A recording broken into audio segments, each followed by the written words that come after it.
ये एक काल्पनिक कहानी है और दिल को गहराइयों तक छू जाने वाली।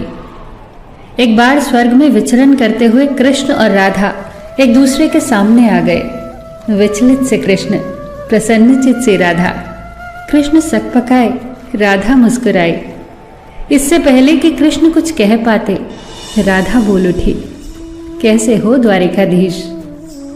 जो राधा उन्हें कान्हा कान्हा कहकर बुलाती थी, उसके मुख से द्वारिकाधीश का संबोधन कृष्ण को भीतर तक घायल कर गया। फिर भी किसी तरह अपने आप को संभाल लिया उन्होंने और बोले राधा से, मैं तुम्हारे लिए आज भी वही कान्हा हूं। तुम तो मुझे द्वारिकाधीश मत कहो।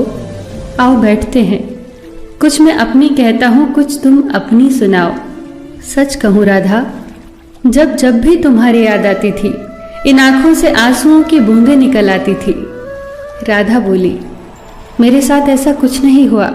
न तुम्हारी याद आई, न आंखों से आंसू बहा, क्योंकि हम कभी तुम्हें भूले ही कहाँ थे। जो तुम याद आते, इन आंखों में तो सदा तुम ही थे। कहीं आंसुओं के साथ निकल न जाओ, इसलिए रोते भी नहीं थे। कान्हा, प्रेम से अलग होने पर तुमने क्या खोया, इसका एक आईना दिखाऊं तुम्हें। कुछ कड़वे सच प्रश्न सुन पाओ तो सुनाऊं। कभी सोचा है इस तरक्की में तुम कितने बिछड़ गए। यमुना के मीठे पानी से जिंदगी की शुरुआत की और समुद्र के खारे पानी तक पहुंच गए। एक उंगली पर चलने वाले सुदर्शन चक्र पर भरोसा कर लिया और 10 उंगलियों पर चलने वाली बांसुरी को भूल गए। कान्हा, जब तुम प्रेम से जुड़े थे तो जो उंगली गोवर्धन पर्वत उठाकर लोगों को विनाश से बचाती थी, प्रेम से अलग होने पर वही उंगली क्या क्या रंग दिखाने लगी। सुदर्शन चक्र उठाकर विनाश के काम आने लगी। कान्हा और द्वारिकाधीश में क्या अंतर होता है बताऊं? कान्हा होते तो तुम सुदामा के घर जाते, सुदामा तुम्हारे घर नहीं आता। युद्ध में और प्रेम में यही तो फर्क होता है। युद्ध में आप मिटाकर जीतते हैं और प्रेम में आप मिटकर जीतते हैं। कान्हा, प्रेम में डूबा हुआ इंसान दुखी तो रह सकता है, पर किसी को दुखी नहीं कर सकता।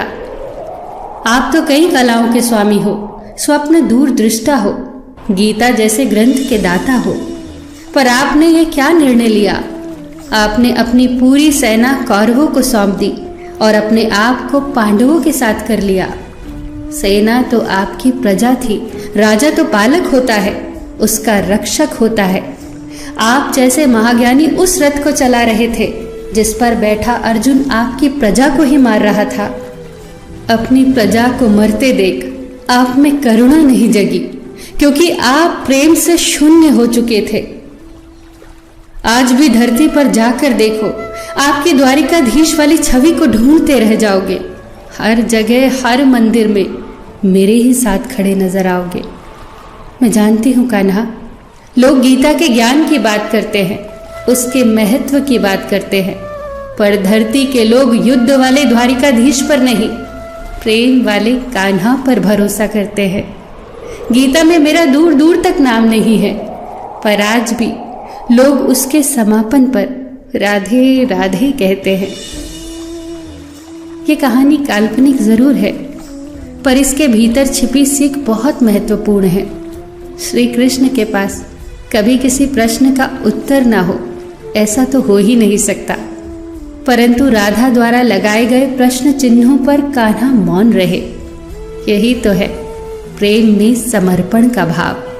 पराक्रम में हमें हर किसी को हराना होता है, तब भी हम जीत कर भी हार जाते हैं, परंतु प्रेम में एक ही कईयों का दिल जीत लेता है।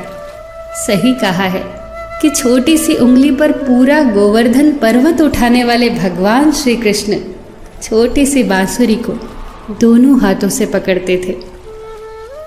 फिर मिलेंगे दोस्तों अगली कहानी के साथ। तब तक के लिए अपना ख्याल रखना और हमेशा मुस्कुराते रहना।